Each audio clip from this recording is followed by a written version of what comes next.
Yes. Okay. Hello, everybody. My name is Björn. Hello, everybody. My name is Marcel. Yeah, and we together are the digital performing arts collective CyberRäuber.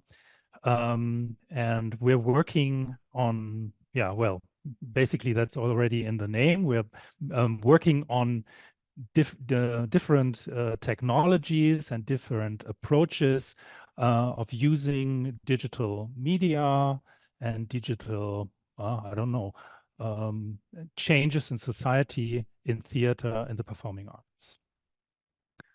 So first of all, we've been told that basically you will keep your cameras off, and also during the lecture part of this lecture, you will also be muted because we are recording this talk, and so obviously nobody else should be in that, I think. Nevertheless, we would like to make it as interactive and as possible, so to somehow really take your questions and your input into what we are talking about. So we've been thinking about using two channels. First of all, David, right? David told us about the GitHub platform where you already placed some questions before. And also, of course, we have the chat in which everyone could place questions that arise during, well, our talk. Yeah, if that is okay for everyone, I think we should proceed. Marcel, shall I start? Yeah, you can start and then I'll chime in. Okay, yeah, well, so Marcel and I have been working together since 2016. We've started working mainly in the field of virtual reality and theater. So that was basically our starting point. We met at a conference where different virtual reality cameras were shown and were introduced, and got into a discussion about the question of interactivity of a virtual space, basically also. What we thought was a clear point that that virtual reality gives us the opportunity to actually create a virtual space, and theater is a spatial medium. And so we started researching into that and started working in this field, doing a little demo, so to say, which was our first work that we had together. And since then, we've been working in this field.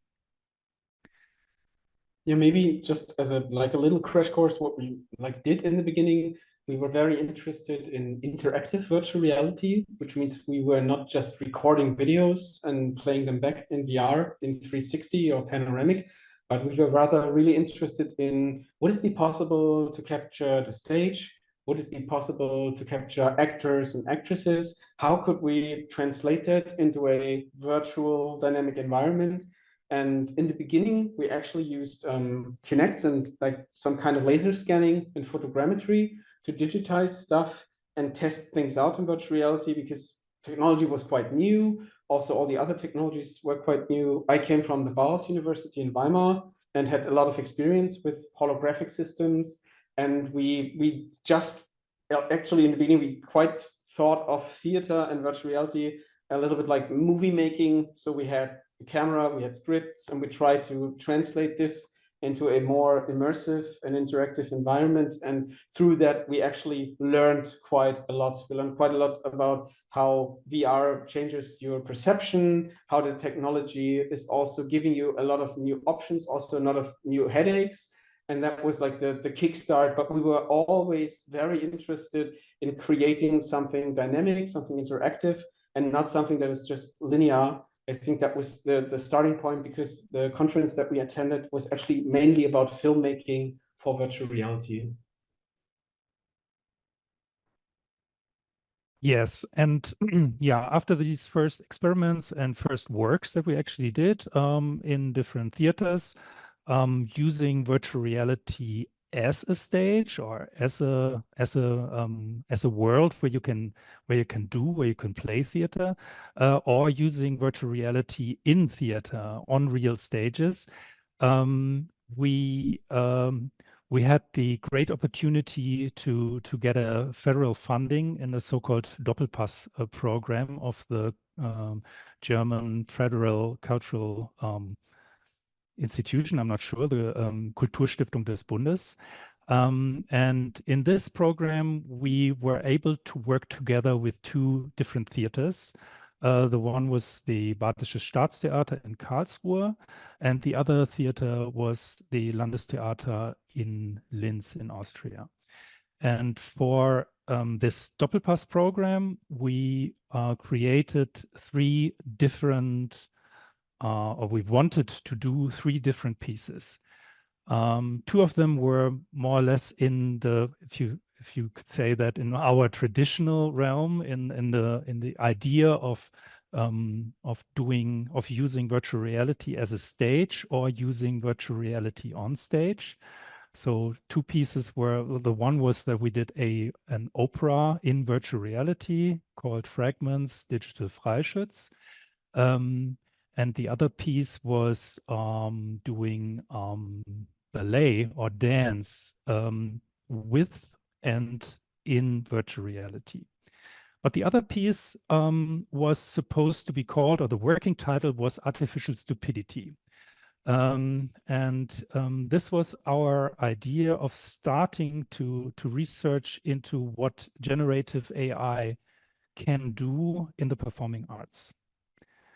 To give a little background, in this, the development for this piece started in 2018, and at that time already there was a lot of interesting developments in the realm of generative AI.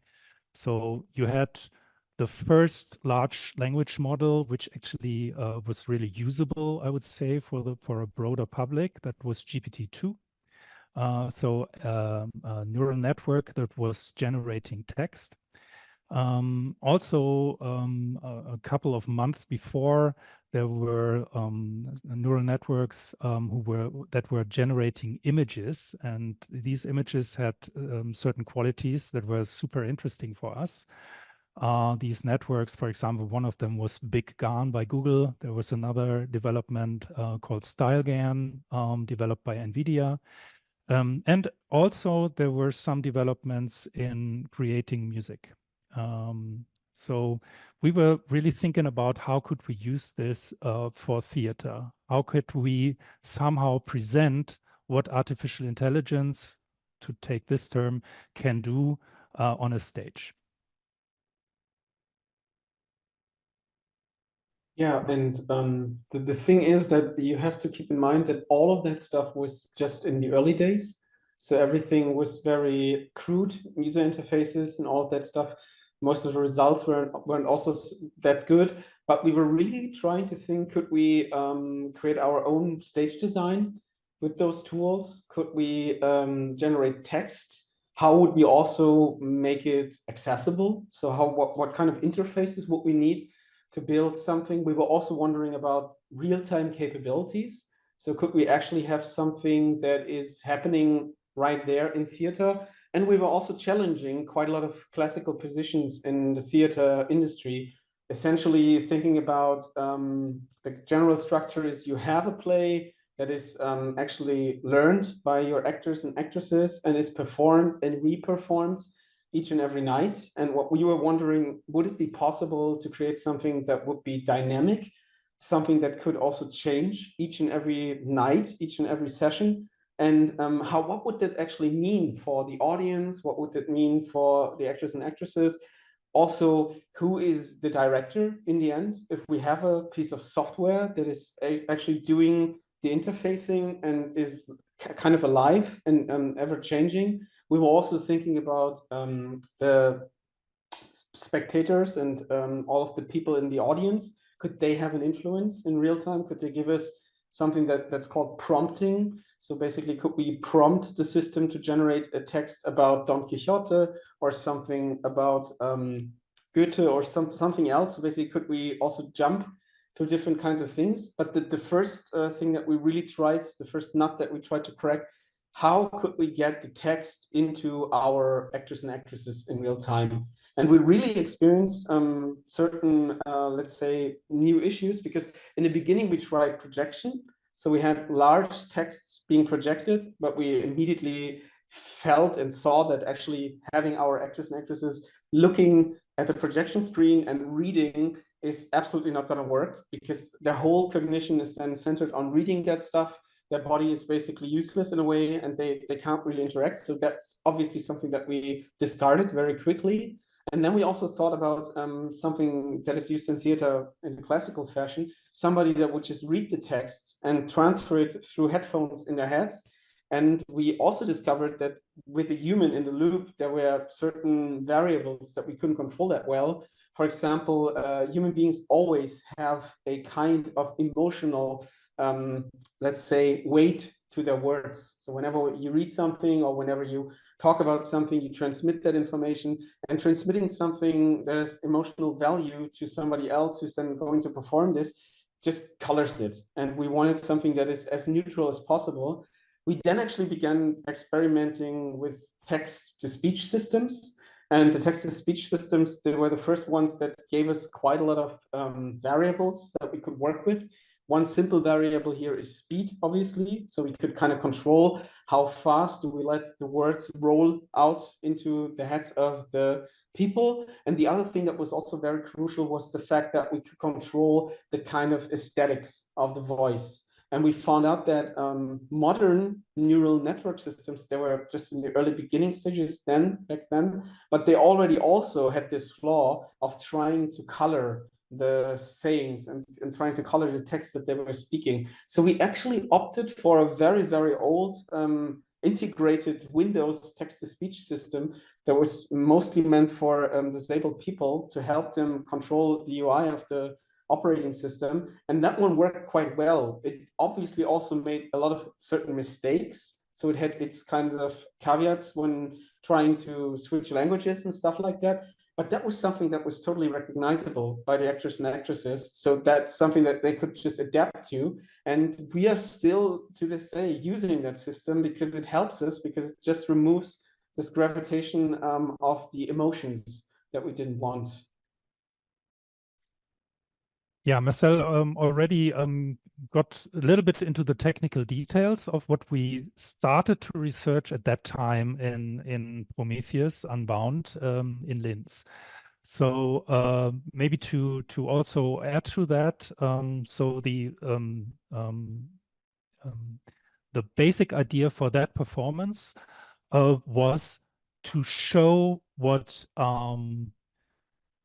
artificial intelligence at the moment is maybe capable of doing, and also to think about what neural networks and artificial intelligence can actually add to a theater performance. So not only I would say it was not the target to show technical capabilities, although that also, of course, was a little part of that, but actually to show what is possible at the moment and to fantasize about what might be possible in the future. The working title, Artificial Stupidity, of course, was meant as a question also about what actually is intelligence, and is artificial intelligence in a way intelligent, or isn't it?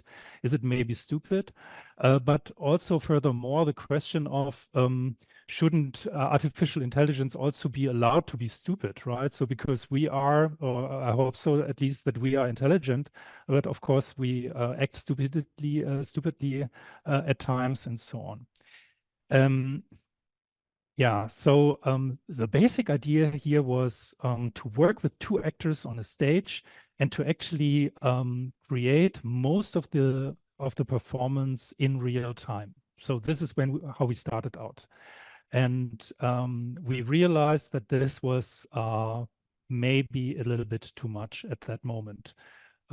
Not because it wasn't possible, because even in 2019, you could create images, videos in real time. You could create music or sounds with neural networks in real time.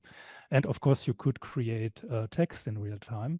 But of course, the question was here also, we didn't want to present a mere let's say, demonstration or like an experimental format, but it was supposed to work in the context of what in the German-speaking world is called Staatstheater. So basically, a theater that is financed and founded by the community, by the city, by the state, or even by the country, and with an let's say just a normal audience. So people were actually expecting to go to a performance.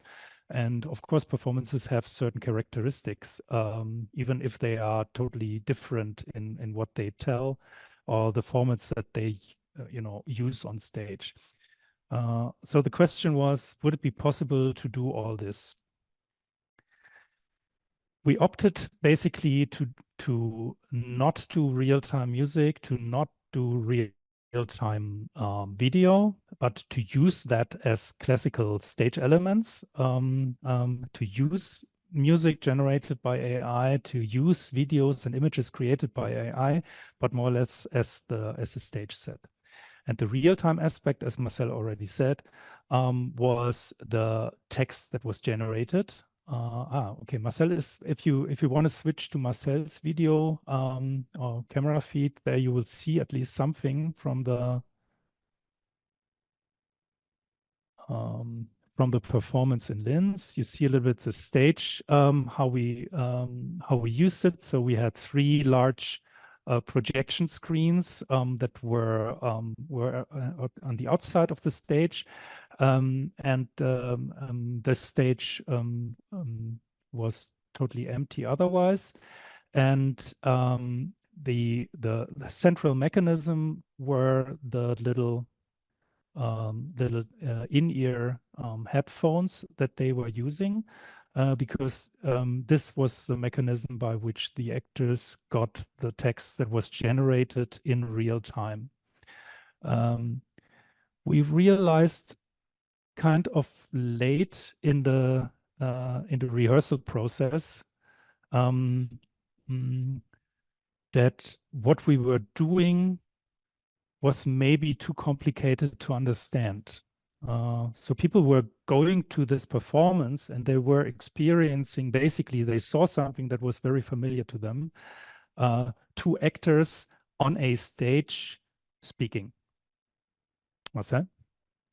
Yeah, I just wanted to tell the story that you, I guess, still know, Björn, that we were presenting the piece, or some like first draft version of the piece, and we were basically showing it, and we just wanted to get reactions, and we had the problem that people were actually not believing us. So the text quality of the system, even back then, was quite good, and it was actually too good. So people had this split problem that they didn't believe that we didn't write the text ourselves. So people couldn't believe that technology is already at that point that it's capable of creating texts that are actually not really distinguishable from human written text. I mean, these systems learn from human written text, but nonetheless, we found out that this is a very crucial point, that people will not perceive this as a theater play that is real-time generated, that has artificial intelligence involved and is experimental, but they would rather just perceive it as a classical theater piece without knowing anything that's happening under the hood. So we really basically pressed stop there and then thought about how could we deal with this. So the first piece was actually more of a lecture performance, in a way that we had to invent certain stops in the play where we actually said to people, okay, guys, you've just witnessed something, and now let us explain a little bit what is actually going on. This is also why you are seeing in the video, sometimes, maybe I can roll the video back a little bit, you see some of the interfaces, and you see some of the text prompts back there just wait, yeah, up there, you just see how they actually move. So you had the option to see that everything that is performed, because performers, we had very powerful performers, and they have a very strong way of giving life to the text. And that meant that people were just totally fixated on them. And so we gave them those layers of additional information. So the stage set was also like a little look into the black box to understand the components and to understand that the text is happening right here, right now, and that this is actually something that we wanted to show. That's something that we didn't want to hide, because nowadays we have a lot of discussions about deep faking and fake news and all of that stuff. But we really wanted to say, this is artificial. This is artificial technology. This is where it's at right now. And that was way before GPT basically entered the world stage. So people didn't know anything about this technology and its capabilities. And that also made us design a talk afterwards, after the piece, where all the people could talk together about what they've just seen, what they are thinking the implications might be for society, for their personal life, and so on and so forth. So that was very important. We kind of felt a little bit like ambassadors of those technologies. Also, something like this thing that we are calling neural theater was something that wasn't there yet. So some people across the globe were experimenting with little things. Even a guy in DeepMind did it as a hobby. And we talked about the parallels and stuff like that. And so that is very crucial and important to know that here we decided to make certain tools visible and to even engage with people to talk about this. And we didn't want to hide, so to say, the procedures and the stuff that was going on. Yeah, exactly. So at that time, so in one of those pre-showings, so it was what's called an AMA. So so basically 3 or 4 rehearsals before the premiere. One of the dramaturgs came to us and he said, "Okay, I'm confused. I do recognize some elements of the text, and I really find all of it very interesting. But sometimes I think it's stupid. Sometimes I think it's genius, and I'm not sure what it is. So how much of the text that I'm hearing, how much of the performance that I'm seeing is basically AI generated?" And at that time, I said, "Yeah, 90%." And then he said, "Okay, this is fascinating. I didn't know. I really didn't think that, I thought that you wrote a lot of the text yourself, and the rest, like the stupid parts that I'm hearing, are AI generated." And it wasn't like that. And so we made this change that Marcel explained, and made our 2 performers also into kind of like moderators, people who were explaining what the state of the art of AI at that moment is, how much text, for example, is the basis, the training corpus for GPT-2, the tool that we were using at that time, and so on. We were showing the whole pipeline, like, okay, if we put in a prompt here in GPT-2, and then you see kind of like the neural network is processing the request, and then you see how the text is generated in real time. You see how we grab that text, we put it through another neural network, because GPT-2 at that time, of course, this piece was done in German, right? So it was premiered in Austria, and GPT-2 couldn't speak German.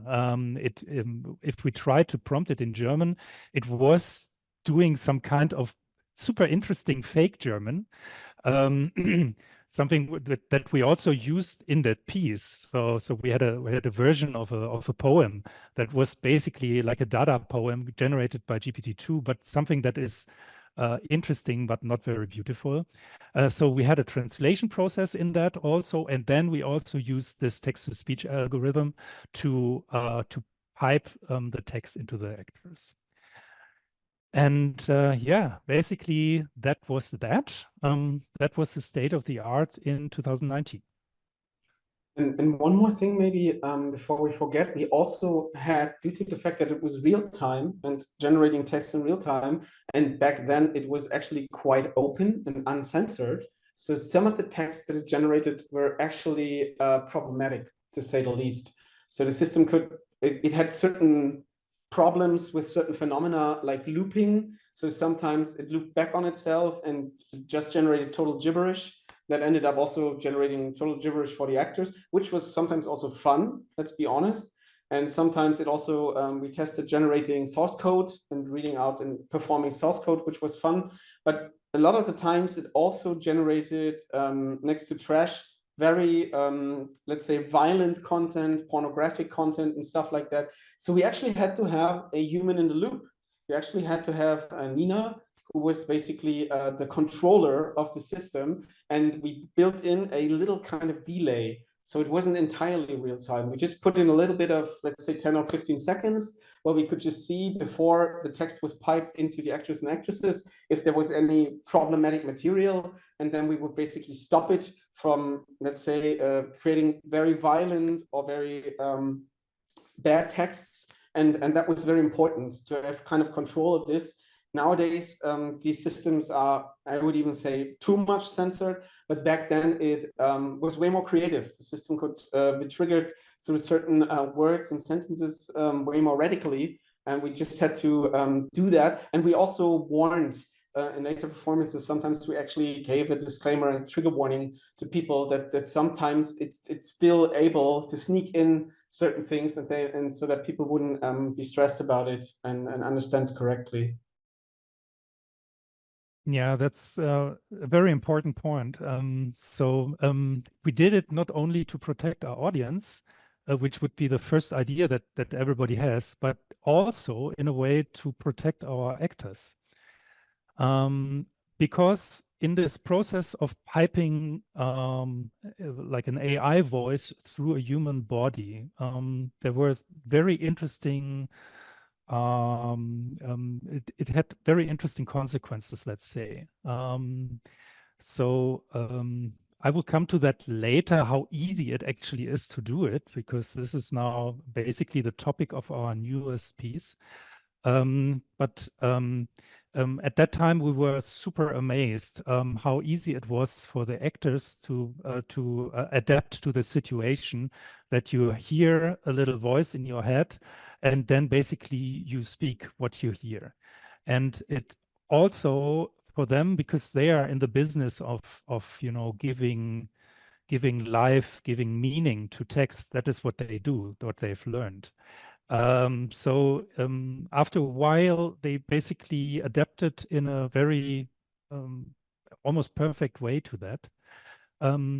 But one of the consequences was that they stopped listening to I don't know, processing what they were hearing. So basically, they were not only repeating. That's not right. It's not, they were not like human puppets. But the thing is that they understood what the voice was telling them, and they were acting accordingly, in a way, stopping to think about what they were saying.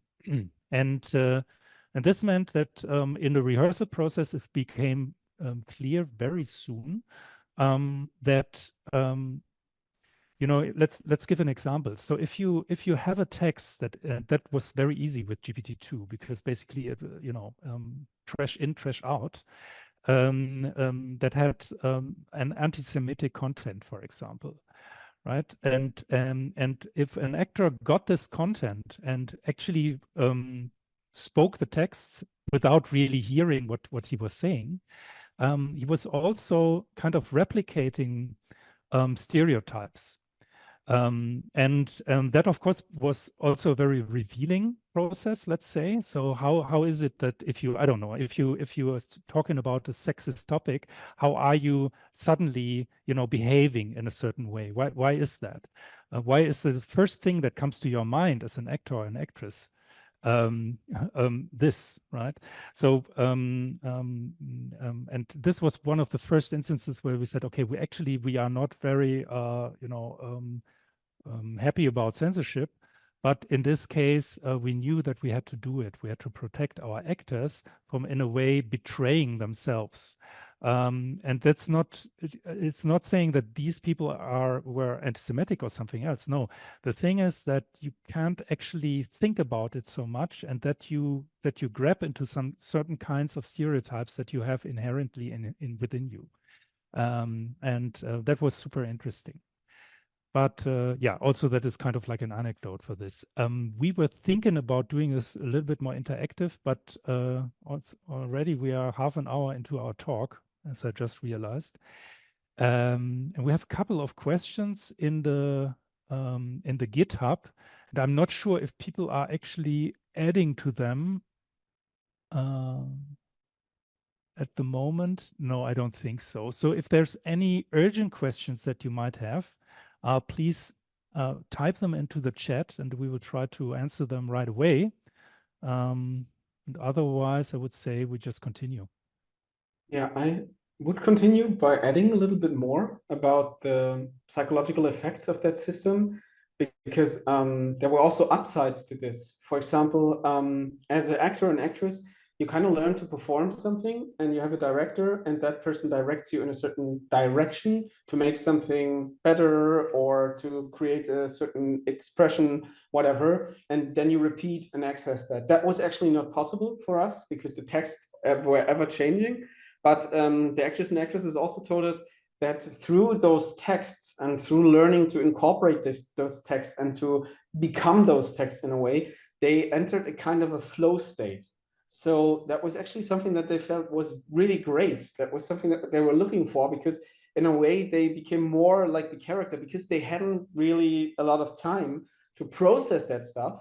And due to the fact that you don't have the higher functionality of your brain available to really reflect upon what you're doing, you're accessing, I would say, some motor memory functions in a way. And that's what you're training, I think, in theater school, where you're kind of improvising, you're kind of reacting on the spot. Some people can do that better, some other people can do that less, but it's a totally different world than having your text in your brain and just regurgitating it and playing the same role all over again every night, with obviously also some nuances. So that was something that was given as feedback to us, which was very interesting. And the other thing is also the problem of authority, or the problem of actually being the person that is responsible. So responsibility, because we always had this moment when people were saying, it's a little bit like being drunk when you're connected to an artificial intelligence system that gives you the text, because you feel like you just do it, you just talk the text, you just speak the text, just like Björn said, but you also don't feel very responsible towards the text. And you don't also map the text on your person in a way that you feel like, I shouldn't say this, or I can't say this, but you're rather like, I can say anything I want in a way, because this is coming from an artificial entity, it's coming from a program, that's coming from somewhere, and it's not me. I don't really associate with that, but it's a totally different ballgame for the people that are looking at the person. And some of the headphones, they are so small that we even had to think about, do we want to make them bigger? Do we want to make them more visible? We even invented like a moment where people disconnect on stage, so that we can make that moment of disconnection a moment that people are now free of the machine and can talk about it, more visible. Because that, I think, also lends us to certain parallels about the technology that we're using today and the systems that we're using today, and that we are also using as guidance, or where we're sometimes taking information and bringing it to another place and talking about it. And that was very interesting. That was very crucial to see that these psychological effects had a lot of downsides, but also had certain positive effects that we were able to notice.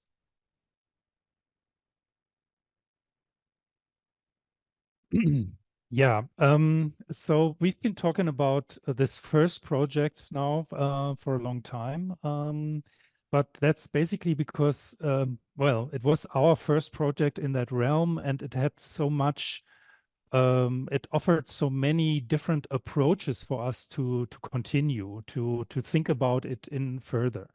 And I've just put into the chat a link to our renovated new website, where basically you see a couple of our projects that we've labeled under the term neural theater. Projects that were basically the children of this first project, Prometheus Unbound.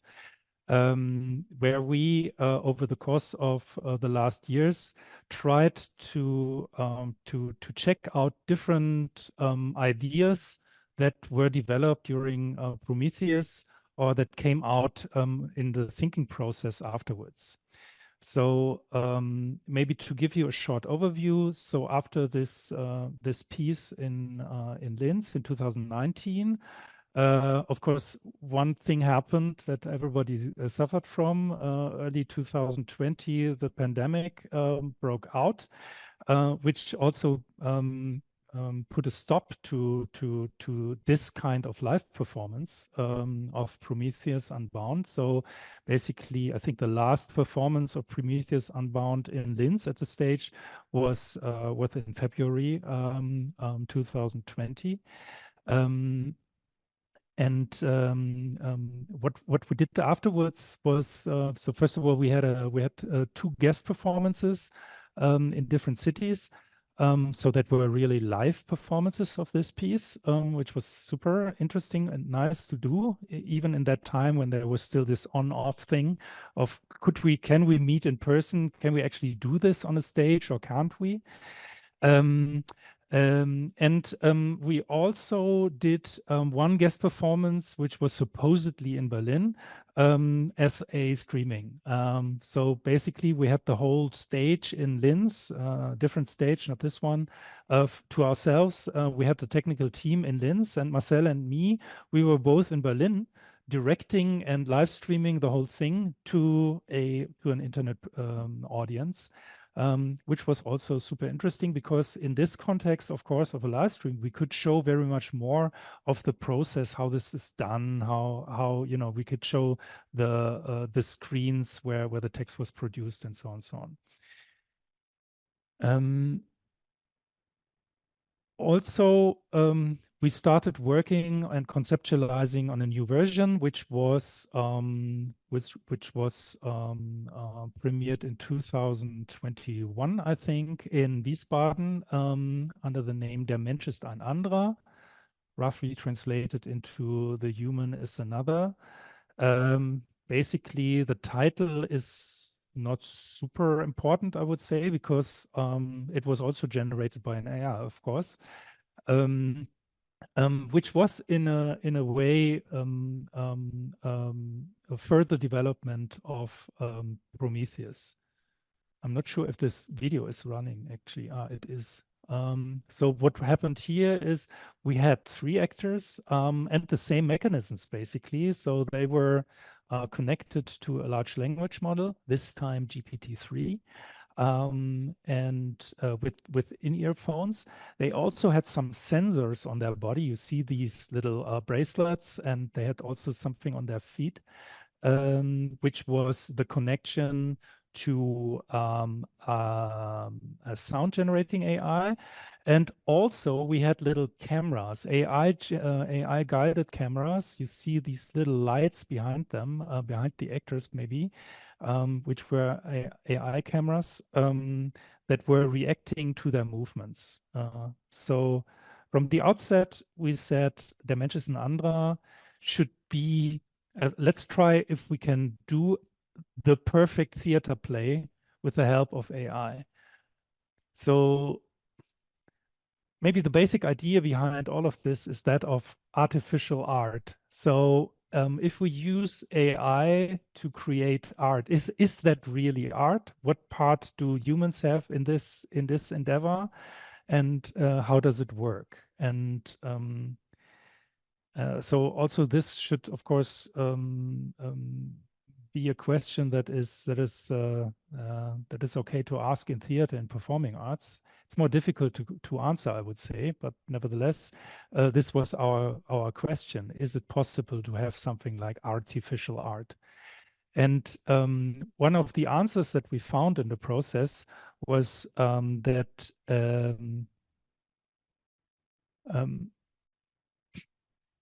well, it's very banal, right? So you see the art is in the eye of the beholder. So if something is indistinguishable from art, right, or from an image, or from a good theater text, where is the problem that this is basically generated by AI? It shouldn't be a problem. It's all in the framing. And if you do something in theater, if you put something on the stage, then you're basically doing theater, and it doesn't matter so much if it is created by AI or not. Or at least that was a little bit our guiding principle.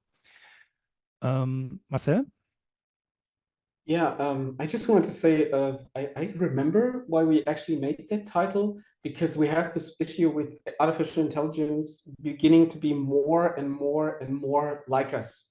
So it's getting emotions, it is getting cognition, it is getting eyes and ears and so on and so on. And we actually, with the first project, began to see that people were unable to distinguish between art, between artificial, between what is man-made, what is machine-made, what is also, in a way, co-authored with these systems. So we really wanted to say, this system is not a human being. The system is very often compared. So all we do is we take ourselves, we take these things that we learned about human beings, humanity, psychology, and all those things, and we tend to always use that as a kind of a rasterization of these technologies and compare it to us. And this is a very, very big danger, because we are thinking sometimes those technologies are entirely different. They're an entirely different beast. And it would make maybe more sense to go from a more abstract mathematical point of view through this and look at that. And art, in a way, is also for us an interface to test these things out and find new phenomena and talk about them. And so for us, it was important that human beings are something entirely different from those neural networks, and we should kind of stop comparing them to that. And on the other hand, these networks are able to do certainly new things that are very interesting. For example, in the background here, you are seeing something that is a choreography. And it's a choreography entirely authored by artificial intelligence, which means we basically prompted the system to give us a choreography to include body parts as a specific kind of coordinate system. So it would say, take your left leg, move it 2 centimeters forward, take your right arm, and do this and that. And as you can see, all the people behind me created this kind of dance, created this kind of interaction, and it was quite a lot of fun, and it worked. And that was only the beginning, because with these text systems, we could do even more, but we were only testing stuff.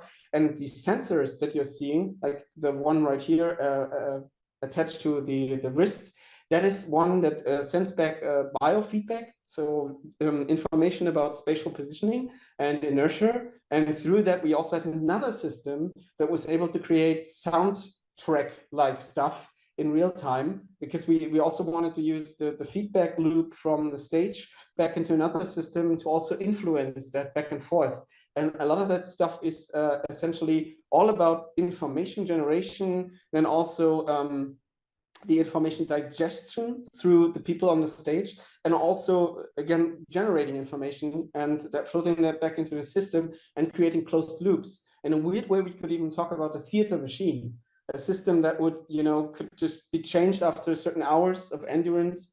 The people could be exchanged for something else, because that was also something that we witnessed and that we found very, very interesting, is that these systems can, in theory, generate infinite amounts of music, infinite amounts of text, infinite theater plays. So for me, it was very interesting to see the audience looking at like the first iteration of Prometheus and the second and the third, and sometimes laughing about certain things and not laughing about certain things. But what happens to the audience if you are capable to understand that this is not one piece, this is like infinite pieces?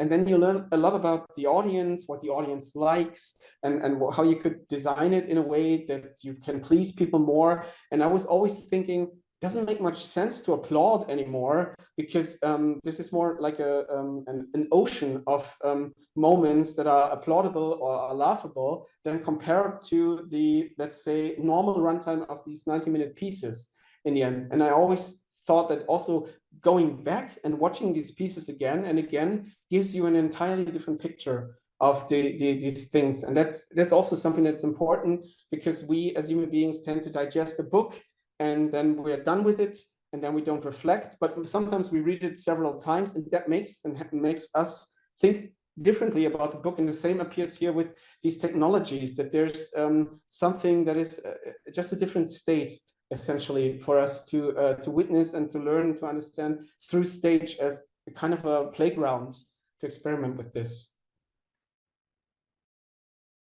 Yeah, and these elements of how could we make make it clearer for an audience that all this is only a part of this ocean of possible texts, that this is only one version of Der Mensch ist ein anderer, brought us to the idea to design basically the framework of this performance. So I already mentioned those AI controlled cameras that we had on the stage. And these AI controlled cameras also had the function to make this whole thing streamable. So we opted for, although of course this play was done for a live audience on a bigger stage, I would say, I'm not sure anymore. I think 150 seats or something like that in the Just Wartburg in Wiesbaden.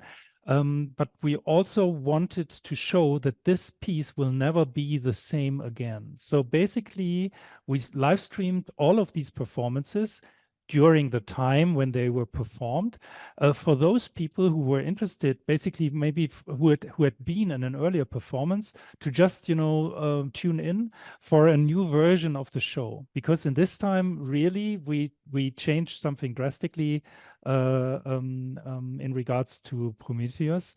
Like I said, in Prometheus, we had this framework where basically our two actors were also like moderators. They were explaining a lot. They were actually running people through the system. They were showing them what they were doing. They were plugging in and plugging out to actually show them when they were receiving AI text and when they weren't. In this show, we started basically with the voice of the text-to-speech algorithm that was saying, okay, today the show of, I don't know, October the 2nd, 2021, text begins. And then you heard the first two sentences of what these people were saying over the PA system, and they were already telling the piece, so to say. And they never stopped. They never stopped until the last minute of the performance, when they actually finally unplugged, although the text didn't stop. So the streaming was a very important aspect, so that you could tune in to other performances to actually see how it changed over time.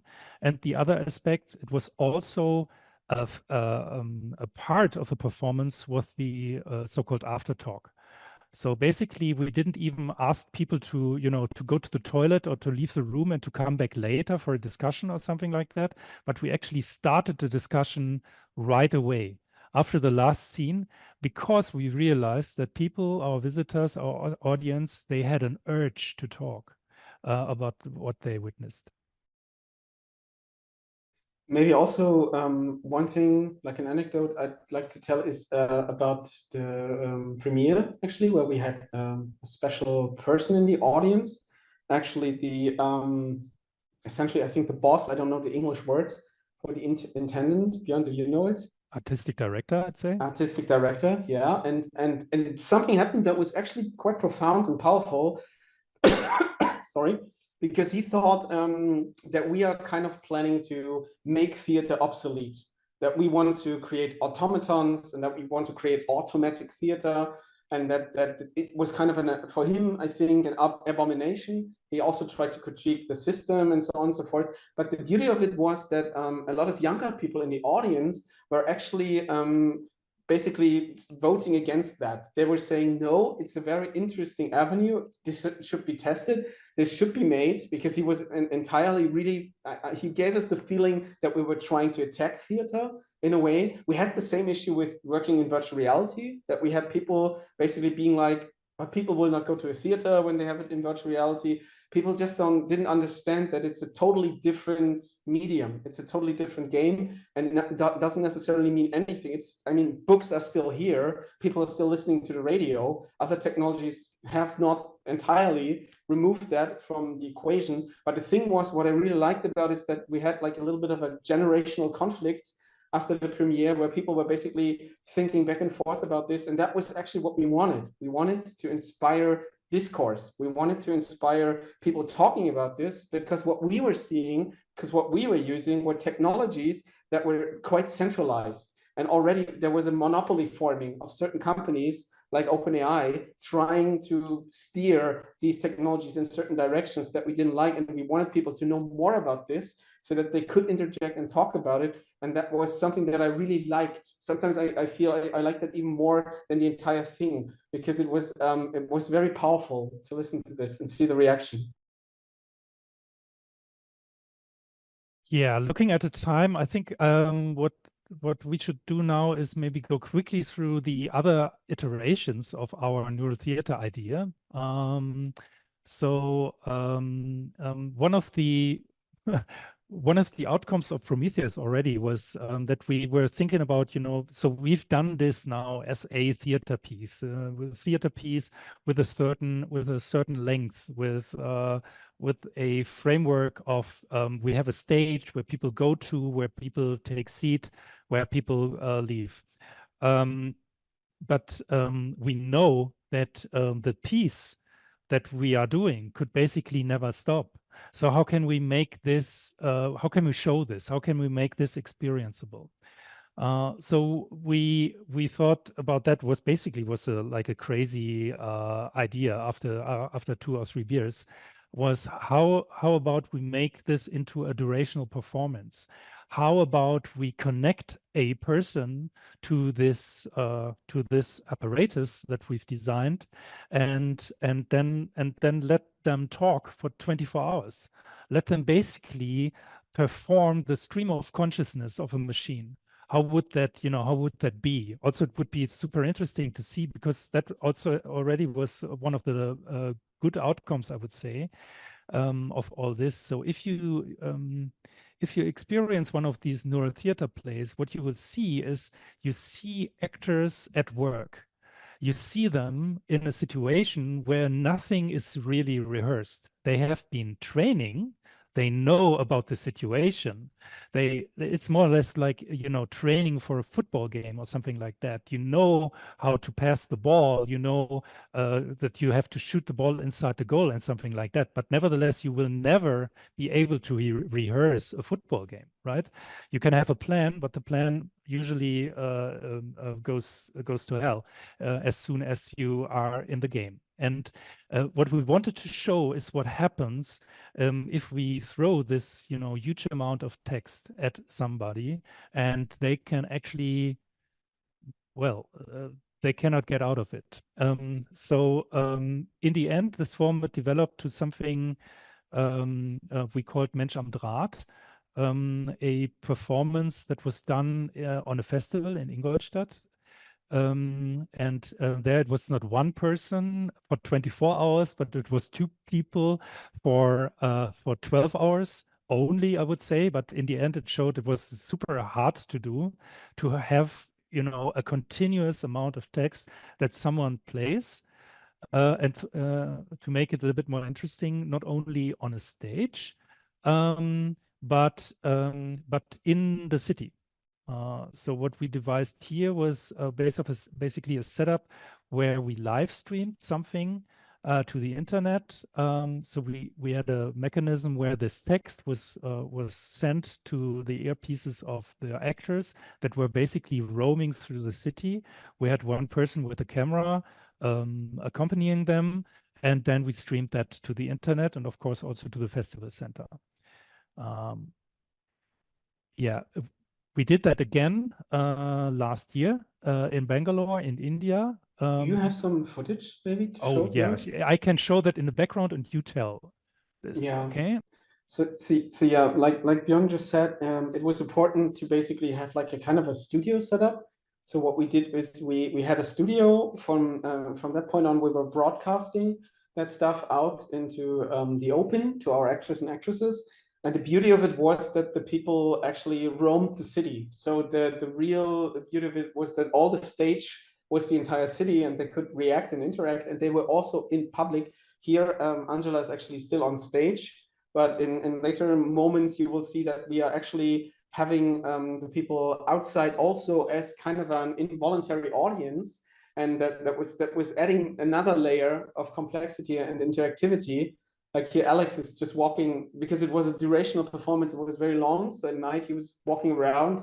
There were not that many people, but he always managed to find some people. And he was also totally happy to engage with them. And that created some very beautiful and unique scenes. Like Björn said, that's something that is just impossible to rehearse. And for the other people, I also think, due to the fact that everybody's now running around with Bluetooth headphones, nobody really knew that this was theater or that this was a performance. Okay, we had the camera team that made it kind of special, but also we have a lot of influencers doing that right now. But it was very interesting how little problems and issues we actually had being out there and doing the performances. And I also like the moments when sometimes people actually understood, due to the fact that these texts were sometimes very theatrical, and he was also speaking very theatrical, that people kept standing there and were listening to it and understood that it's a performance.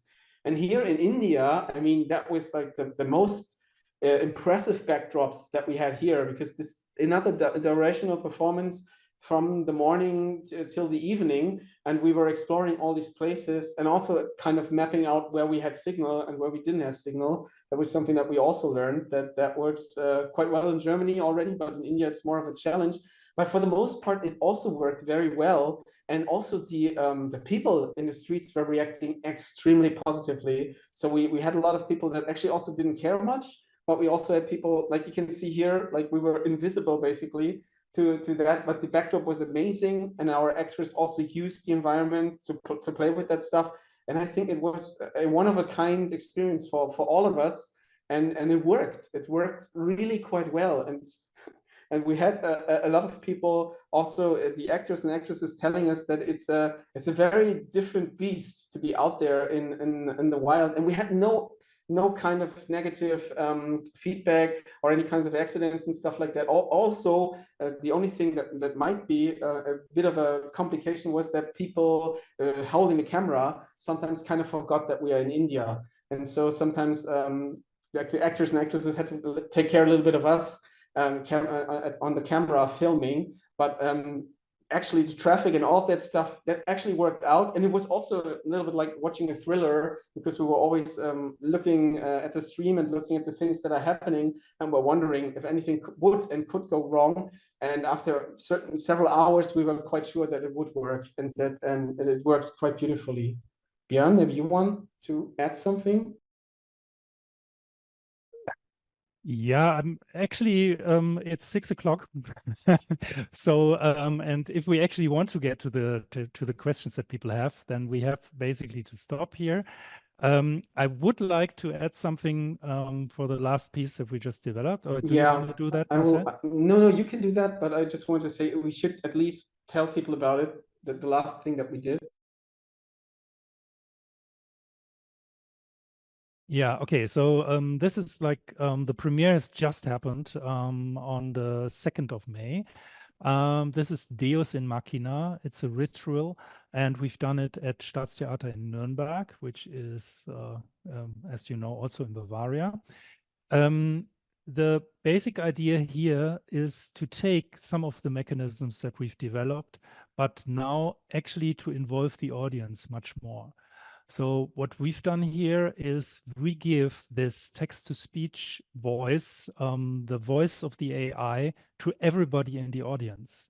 So we've used a silent disco setup where 50 people in the audience have headphones, and they all hear oftentimes the same voice, sometimes a different, sometimes they hear different voices, but the setup is super simple.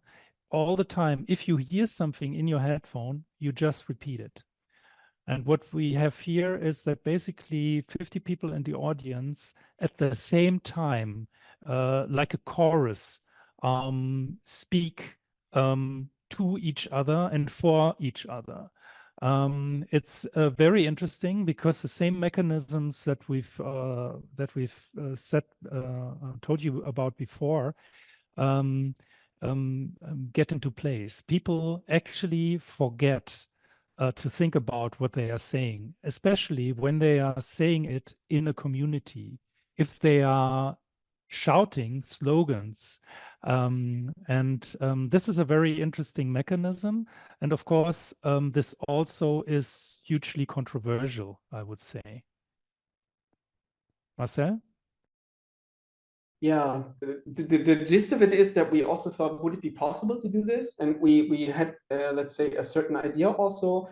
We wanted not only to address the entirety of the group, so we didn't only want the people to repeat what the system was telling them to say, but we also wanted to actually go as fine-grained down in the channels as possible. So we wanted to also give an individual person in this entire crowd a text that they would perform in front of all the other people. And that's normally a very challenging thing to do. But due to the fact that everybody was connected, so it's a little bit like everybody's affected by the weather. So people are not feeling too much weirded out by it, because normally participative theater is complicated and awkward and stuff like that.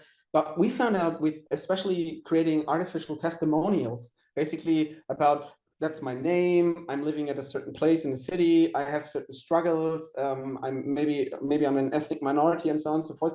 People could become basically being a male or female person, but talking about a female or a male perspective that they weren't biologically inclined to maybe talk about. And those things worked quite well. And also effects of people that they just regurgitated and talked about the text, the things that we talked about before that had happened with actors and actresses, now they applied to the entire audience. Now they applied to the entire crowd. And that also rubbed certain people the wrong way or the right way, depending on, but most people were just very impressed by the fact that it worked so well, and that they had this wave of people surrounding them and feeling togetherness with them, but also having this problematic feeling of ego versus group. And that even made some people in the last session leave the room because they didn't feel comfortable with that, but they still sat in afterwards because they wanted to talk about it. They were so charged by the emotions and the things that were happening that they wanted to talk about it. And that was something that we actually wanted. We wanted to see what happens. We wanted to create friction. And because we are thinking also that the danger of artificial intelligence is parallelization, is that people are maybe all using the same tool, the same application, the same smartphone or social network, and form the same opinions, but not seeing the strings that we're attached to. And here in this piece, you feel the headphones, you see the other people reacting, and that makes you wonder. That makes you wonder quite a bit. And so that was something that we were trying to achieve, and that was quite happily achieved here. And I think we should stop now and switch over to the questions. Yeah.